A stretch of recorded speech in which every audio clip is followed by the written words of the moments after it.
Good morning to all of you. Hello students. I Dr. Anita Pandey from Shri Shankaracharya महाविद्यालय जुनवानी भिलाई। हमारा आज का lecture है संगठनात्मक संघर्ष। क्या होता है संगठनात्मक संघर्ष?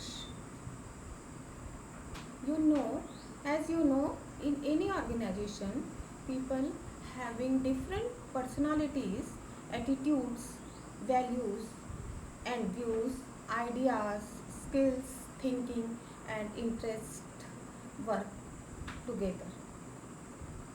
This causes difference of opinions and gives rise to disagreement, which become the base of organizational conflict. तो जैसा कि मैंने बताया कि जब एक ऑर्गेनाइजेशन, एक संगठन में बहुत सारे लोग एक साथ काम करते हैं, जिनका जो थिंकिंग है, सोच है, उनका जो डिफरेंट पर्सनालिटीज़ के कारण एटीट्यूड है, उनकी अपनी वैल्यूज़ होती हैं, कुछ उनके व्यूज़, आइडियाज़, स्किल्स, ये सब के कारण कहीं ना कहीं उनमें आपस में टकराव होता है, वो डिसएग्री होते हैं किसी बात पर, और यही आधार बनता है संगठनात्मक संघर्ष का।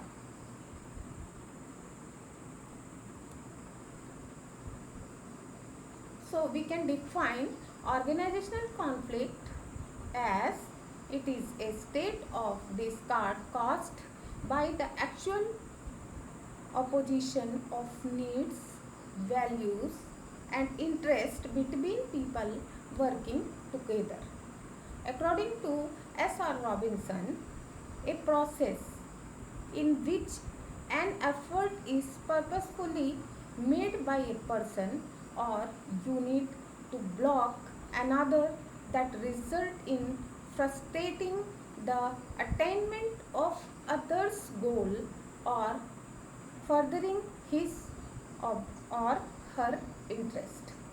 तो रॉबिन्सन की इस डेफिनेशन से हमको कॉन्फ्लिक्ट के बारे में ये पता चलता है कि ये फ्रस्ट्रेशन के कारण या किसी भी एफर्ट को करने के लिए किसी दूसरे पर्सन ने अगर उसके ऊपर दबाव डाला या वहाँ पर कुछ डिस्प्यूट्स होते हैं, तो फ्रस्ट्रेशन के कारण भी ऑर्गेनाइजेशनल कॉन्फ्लिक्ट होता है। तो हम अगर इसको डिफाइन करें ऑर्गेनाइजेशनल कॉन्फ्लिक्ट या संगठनात्मक संघर्ष को, तो क्या कह सकते हैं कि व्यक्ति या व्यक्तियों के समूह के बीच जो किसी भी बात को लेकर टकराहट की स्थिति होती है, वही संघर्ष है। और यह टकराहट किस किस बेस पे हो सकती है?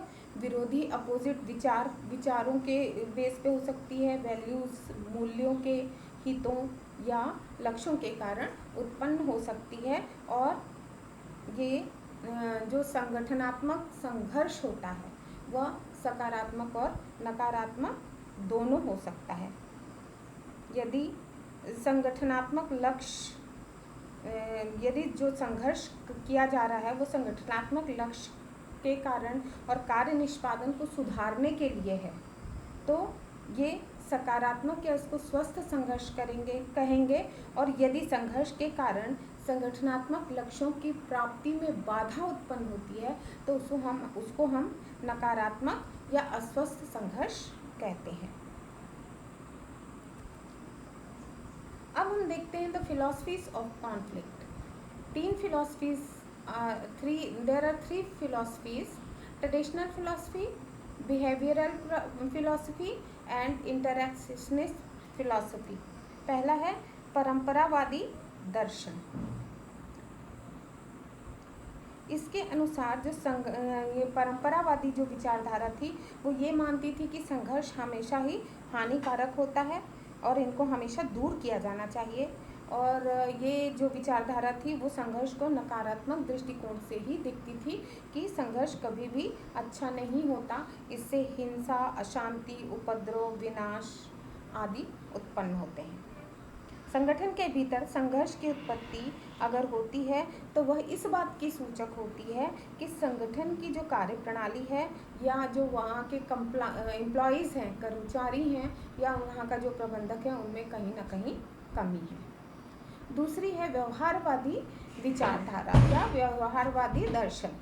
संघर्ष के संबंध में जो व्यवहारवादी दर्शन है या विचारधारा है, उसकी मान्यता यह है कि किसी संगठन में संघर्ष की उत्पत्ति स्वाभाविक और तर्कसंगत घटना है। संघर्ष प्रत्येक संगठन में होते ही हैं, उनको टाला नहीं जा सकता और इसको स्वीकार किया जाना चाहिए। यह विचारधारा 1940 के दशक से लेकर 1970 के दशक तक ये प्रचलित थी। इस संघर्ष इसके हिसाब से विभिन्न विभागों के जो प्रबंधक होते हैं वो अपनी प्राथमिकताओं के आधार पर और संसाधनों के जो संगठनात्मक संसाधन होते हैं उनके बंटवारे को लेकर या उनके आवंटन के बारे में विरोधी विचार रखते हैं और हमेशा अधीनस्थों और उच्च अधिकारियों के बीच में इस बात को लेकर विवाद होते रहता है।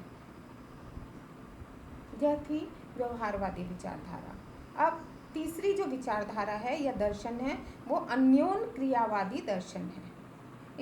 इस विचारधारा में संगठन में संघर्ष की जो संघर्ष होना ही है, इसको ना केवल ये स्वीकारती है बल्कि ये प्रोत्साहित भी करने की वकालत करती है, क्योंकि ये विचारधारा के हिसाब से विचारधारा के समर्थकों का मानना है कि संघर्ष का समुचित प्रकार से निष्पादन होना चाहिए ताकि ये नियंत्रण से परे ना हो सके, यानी उनको नियंत्रित किया जा सके। अगर वो नियंत्रित नहीं किए जा सकते हैं तब तो उसके दुष्परिणाम मिलते हैं। इस विचारधारा के अनुसार लोगों में आक्रामकता और प्रतियोगिता की भावना सहज रूप में होनी चाहिए। सहज रूप में होने से क्या होगा, वहाँ पर क्योंकि संगठनात्मक जो पारितोषिक है वहाँ पर पद और उत्तरदायित्व और सत्ता आदि की सीमितता होती है, कम मात्रा में वो होते हैं, कम लोग होते हैं, अतः संगठनात्मक संघर्ष उत्पन्न होता है। तो ऐसा अगर संघर्ष उत्पन्न होता है तो सौहार्द, शांति तथा सहयोग का वातावरण बनाए रखने के लिए तथा समूहों द्वारा परिवर्तनों की तटस्थता का रुख अपनाए जाने से इस संगठनात्मक संघर्ष को रोका जा सकता है। अन्योन्यवादी दर्शन में ये भी माना जाता है कि जब संगठन में संघर्ष के अभाव में नवप्रवर्तनशीलता और रचनात्मकता का मार्ग अवरुद्ध हो जाए तो इसके कारण अनुकूलतम निष्पादन स्तर की प्राप्ति कठिन हो जाती है, तब इस संघर्ष को प्रोत्साहित किया जाना चाहिए।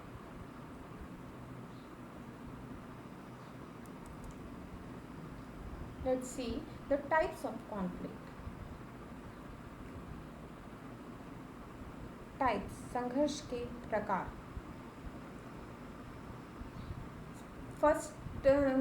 पहला प्रकार है conflict with in an individual, व्यक्ति के भीतर संघर्ष।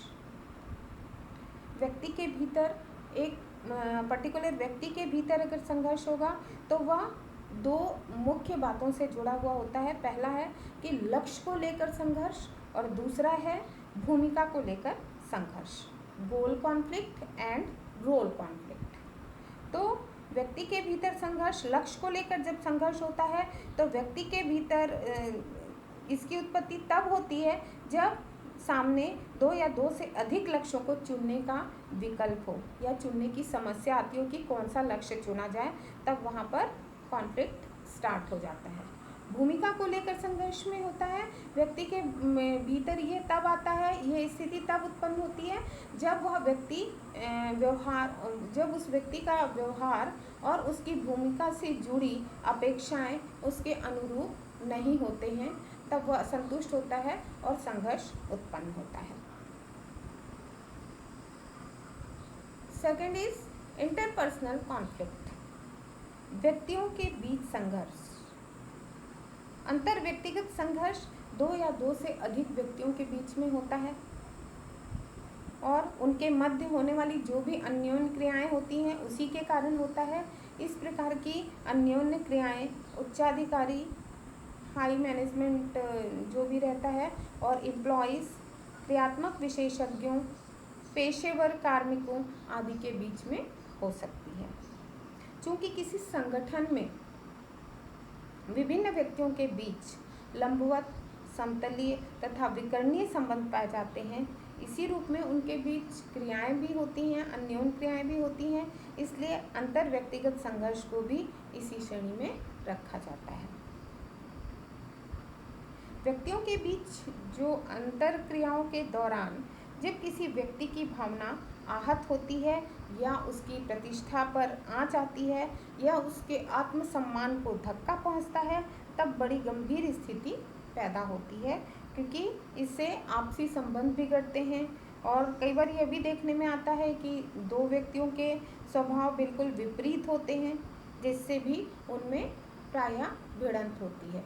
फॉर एग्ज़ाम्पल, उदाहरण के लिए हम कहें कि मान लीजिए एक व्यक्ति आलसी है और वो हमेशा काम को टालते रहता है, वहीं दूसरा व्यक्ति जो है वो बहुत समय का पाबंद है, पंचुअल है और वो बहुत एक्टिव है और वो अपना तुरंत काम करना चाहता है। तो ऐसे दो व्यक्ति यदि साथ में काम करेंगे तो उनके मध्य में जो संघर्ष की स्थिति या टकराव की स्थिति उत्पन्न होगी ही। नेक्स्ट है conflict between an individual and group. जब व्यक्ति और समूहों के बीच में संघर्ष होता है, तो व्यक्ति या समूहों के बीच में संघर्ष क्यों होगा? वह व्यक्ति अपने समूह के मानदंडों को पूरा करने में असमर्थ रहता है, जिसके कारण वह समूह की निगाह में आता है और यहाँ पर टकराव की स्थिति उत्पन्न होती है।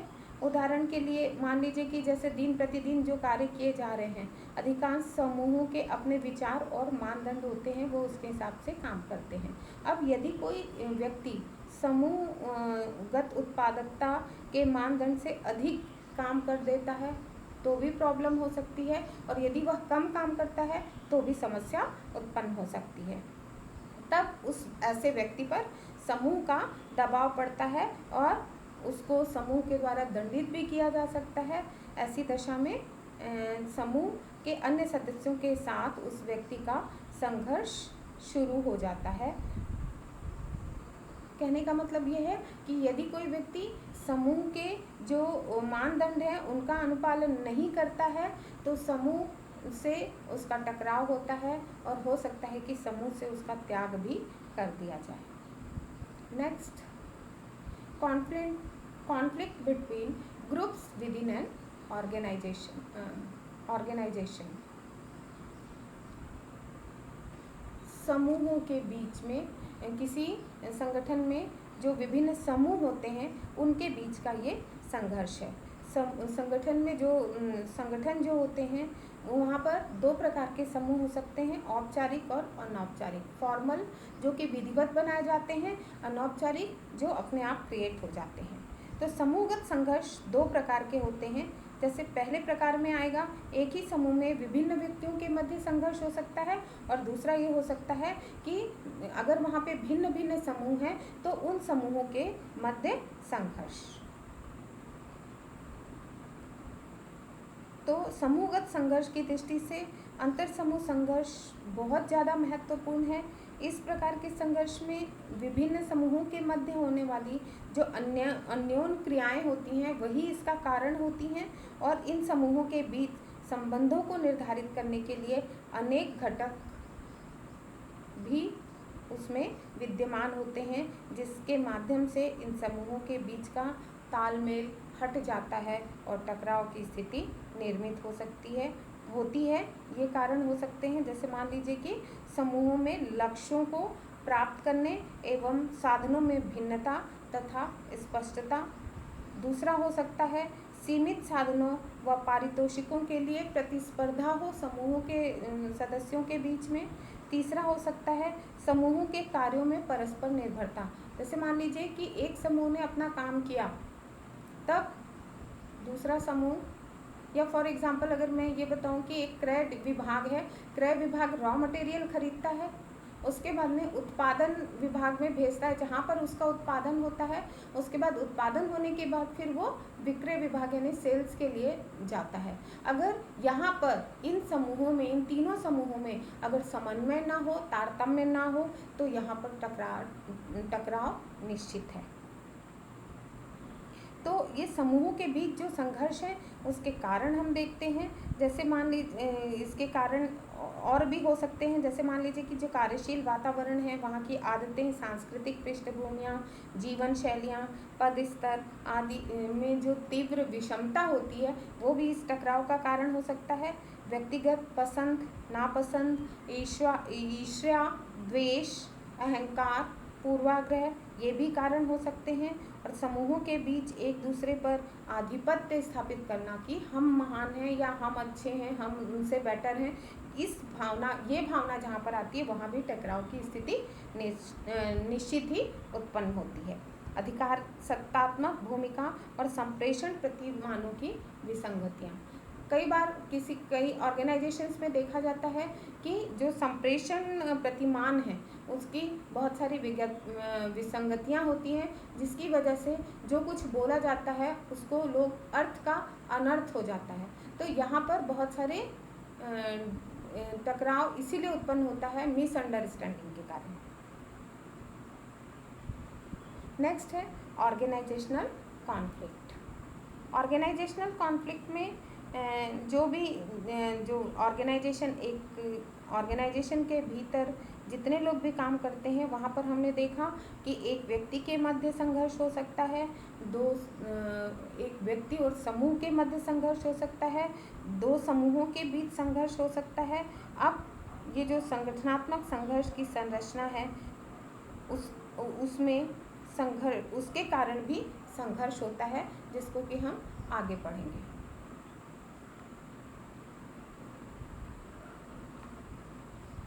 कॉन्फ्लिक्ट लास्ट पॉइंट है इसमें, कॉन्फ्लिक्ट बिटवीन ऑर्गेनाइजेशंस। दो संगठनों के मध्य भी जो संघर्ष की स्थिति निर्मित हो सकती है। ये आर्थिक संदर्भ में ज़्यादातर होती है, क्योंकि यहाँ पर ये जो अर्थव्यवस्था की धारणा का केंद्र बिंदु है ये, और वो शब्द है प्रतियोगिता। तो संघर्ष प्रतियोगिता के कारण उत्पन्न होता है। आज के व्यावसायिक दौर में गलाकाट प्रतिस्पर्धा है, और इस गलाकाट प्रतिस्पर्धा के कारण ही संगठनों के बीच नई नई वस्तुओं की खोज, वस्तुओं और सेवाओं की खोज होती है, प्रौद्योगिकी का विकास होता है, उसी के कारण उनकी कीमत में कमी आती है तथा संसाधनों का श्रेष्ठतर और प्रभावी उपयोग होता है। और जहाँ पर ये सब प्रयासों में कमी आती है वहीं पर टकराव की स्थिति उत्पन्न होती है।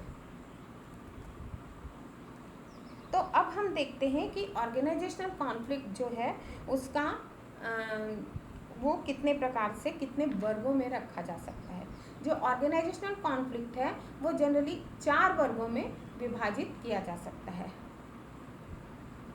हायरार्किकल कॉन्फ्लिक्ट, नंबर 1 पदानुक्रमगत संघर्ष, दूसरा फंक्शनल कॉन्फ्लिक्ट कार्यात्मक संघर्ष, तीसरा लाइन स्टाफ कॉन्फ्लिक्ट रेखा स्टाफ संघर्ष, और चौथा है फॉर्मल एंड इनफॉर्मल कॉन्फ्लिक्ट औपचारिक और अनौपचारिक संघर्ष।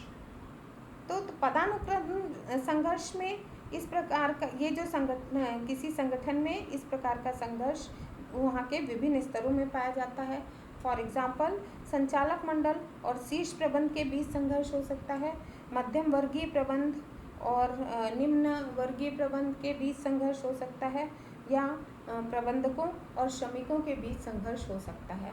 और इस तरह के प्रबंध में फिर जो श्रम ग्रुप होते हैं, श्रमिकों के श्रम संघ होते हैं, वो भी एक्टिव रहते हैं। दूसरा है कार्यात्मक संघर्ष। जो संगठन के विभिन्न कार्यात्मक विभाग होते हैं उनके बीच संघर्ष होता है, जैसे क्रय विभाग, उत्पादन विभाग, विपणन विभाग, इस तरह इनके बीच में संघर्ष की स्थिति निर्मित हो सकती है। तीसरे टाइप का है लाइन स्टाफ कॉन्फ्लिक्ट रेखा स्टाफ संघर्ष। इसमें क्या होता है, रेखीय व स्टाफीय लोगों के बीच संघर्ष जो है वो पद प्रतिष्ठा का संघर्ष बन जाता है, और ऐसी दशा में ये लोग प्रायः एक दूसरे की भूमिका को न समझते हुए सिर्फ समझने की कोशिश भी नहीं करते, वो अनजान रहते हैं, और यही संघर्ष का बहुत बड़ा कारण होता है। चौथा प्रकार है औपचारिक और अनौपचारिक संघर्ष। औपचारिक संगठनों के बीच संघर्ष के कई कारण होते हैं, जैसे निष्पादन मानदंडों में आपस में मेल ना होना।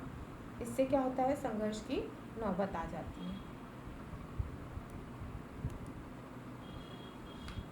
अब हम देखते हैं modern views of conflict. What are the modern views of conflict? Conflicts arise anyhow when a group of people are working together. Second is conflicts are caused due to many reasons such as differences of opinion, incongruence of goals, etc. Conflicts are not always detrimental of an organization. They improve performance and may lead to brainstorming.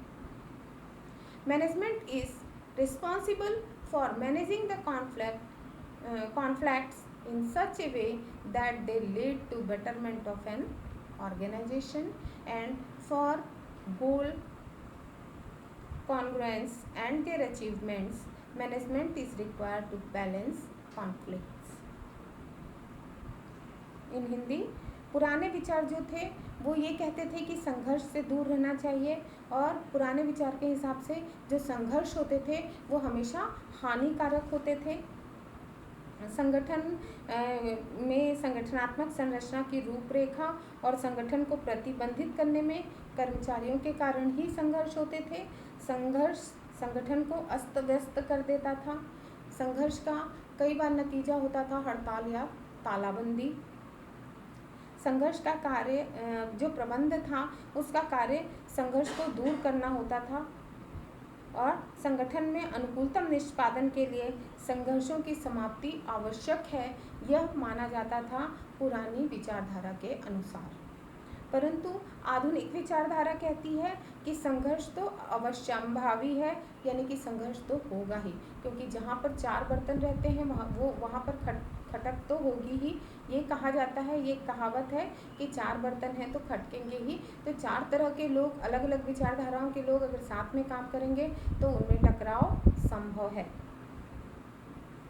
पर संघर्ष की उत्पत्ति कई कारणों से हो सकती है, जैसे संगठनात्मक संरचना में यदि कोई त्रुटि हो, तो लक्ष्यों में यदि भिन्नता पाई जाए, लोगों के विचार व बोध में भिन्नता होने के कारण भी संघर्ष उत्पन्न होते हैं। संघर्ष के कारण संगठनात्मक निष्पादन के मार्ग में सदैव बाधा नहीं खड़ी होती। इस कुछ मामले में इसके कारण निष्पादन सुधरता है, लक्ष्य निर्धारित होता है और हर कोई अपने को अच्छा साबित करने के लिए उस लक्ष्य को प्राप्त करना चाहता है। ये प्लस पॉइंट है मॉडर्न व्यूज़, जो है प्लस पॉजिटिव मॉडर्न व्यूज़ है कॉन्फ्लिक्ट के लिए। प्रबंध का कार्य संघर्ष के स्तर को प्रबंधित करना होता है, जिसके कारण अनुकूलतम निष्पादन की प्राप्ति की जा सके। तो संगठन में अनुकूलतम निष्पादन के लिए संघर्षों को संतुलित करना, बैलेंस करना अत्यंत आवश्यक है।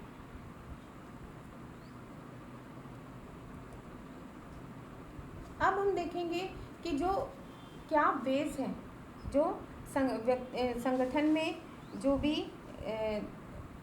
कॉन्फ्लिक्ट्स होते हैं उनको कैसे दूर किया जाए।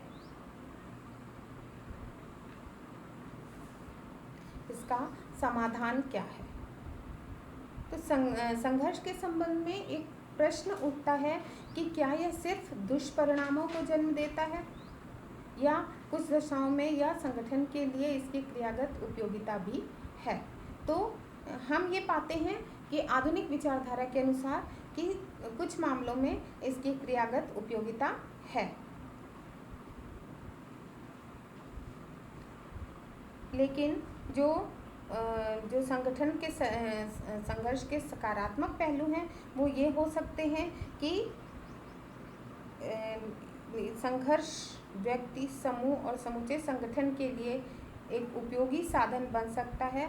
इसके कारण जो व्यक्ति है या जो समूह है अपने व्यवहार का पुनर्मूल्यांकन करते हैं और उसके लिए वो बाध्य होते हैं ताकि संघर्ष को दूर किया जा सके, और उनमें जो परिवर्तन, उन्होंने जो परिवर्तन देखे या जो चुनौतियां हैं उसको स्वीकार करने के लिए और उस चुनौतियों को से अपने लक्ष्य को प्राप्त करने के लिए वो पूरी तरह से तत्पर रहते हैं और जी जान से जुट जाते हैं, और यही सकारात्मक परिणाम होता है।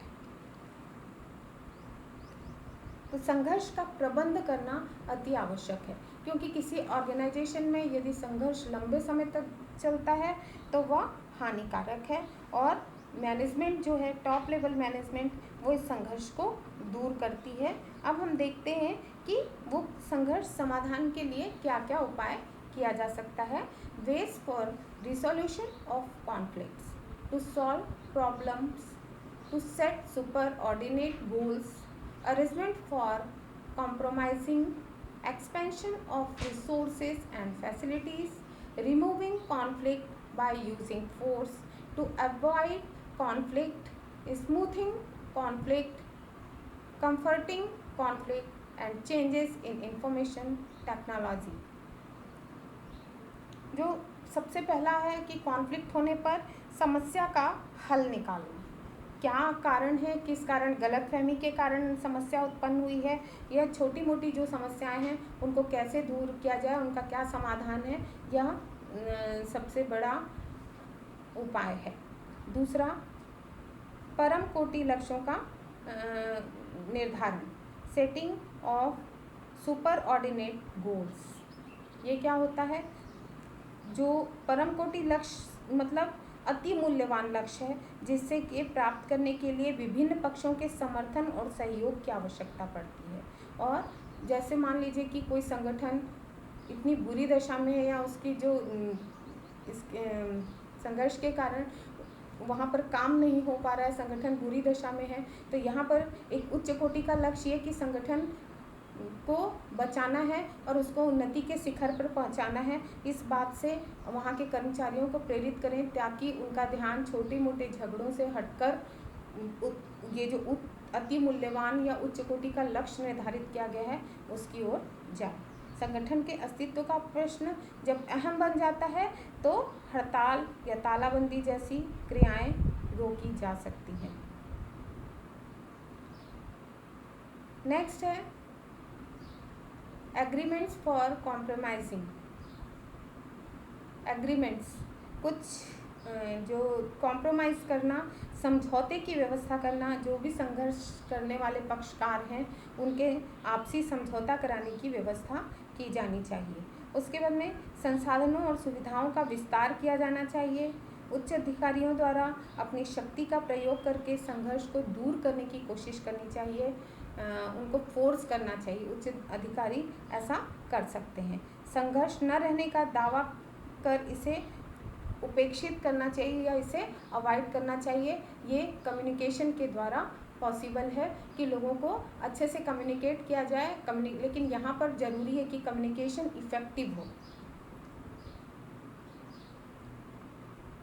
उसके बाद में फिर और भी कर सकते हैं कि संघर्ष का सामना करने के लिए और उसका कोई संतोषजनक समाधान निकालने के लिए विभिन्न विकल्पों को विस्तार पूर्वक सोचा विचारा जाए, और जो ये अगर समस्या आई है तो उसका बेहतर या बेहतरीन समाधान क्या है इसके बारे में सोचें, तो इससे सोच को भी एक नई दिशा मिलती है। व्यक्ति और समूह विकास के संबंध में उपयुक्त शिक्षण प्रशिक्षण की आवश्यकता हो तो ऐसा भी कर दें ताकि कर्मचारी अगर अच्छे से प्रशिक्षित रहेंगे या शिक्षित रहेंगे तो उनमें कई चीज़ों को सोचने समझने का नज़रिया में बदलाव आएगा और वो झगड़े से या संघर्ष से बचेंगे। इसी तरह से कार्य समृद्धिकरण एवं उद्देश्य द्वारा भी प्रबंध के माध्यम से व्यक्ति और संगठन के लक्ष्यों का एकीकरण स्थापित कर दिया जाए और सूचना और संप्रेषण प्रणाली में परिवर्तन करना बहुत ही अनिवार्य हो जाता है, क्योंकि ज़्यादातर जो झगड़े होते हैं, झगड़ों की जड़ के पीछे कोई ना कोई अफवाह या कुछ गलत मिसअंडरस्टैंडिंग ही रहती है। तो इस तरह से कॉन्फ्लिक्ट के बारे में आज हमने जाना। आज के लिए इतना ही काफ़ी है। धन्यवाद।